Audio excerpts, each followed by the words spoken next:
Un'Italia senza figli è un'Italia che non ha posto per il futuro.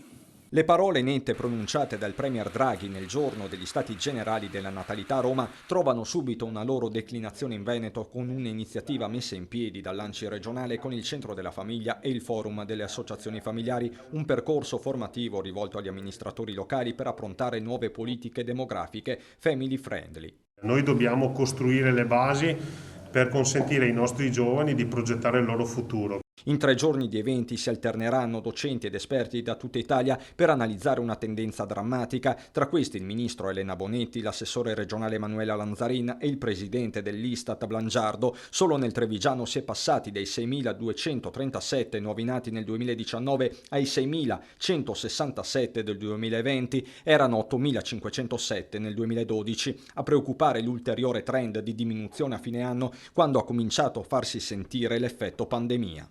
I dati di novembre e dicembre, quindi sono i mesi nei quali ha cominciato a impattare culturalmente e socialmente il Covid, rappresentano un meno 8% per novembre, un meno 10% di nati per dicembre.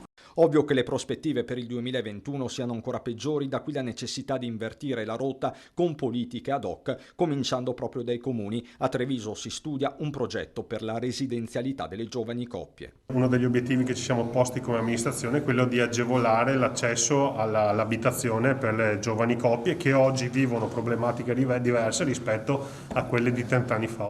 Politica a misura di famiglia, proprio come quella invocata agli Stati Generali di Roma da Papa Francesco. In primo luogo occorrono politiche familiari di ampio respiro, lungimiranti, non basate sulla ricerca del consenso immediato,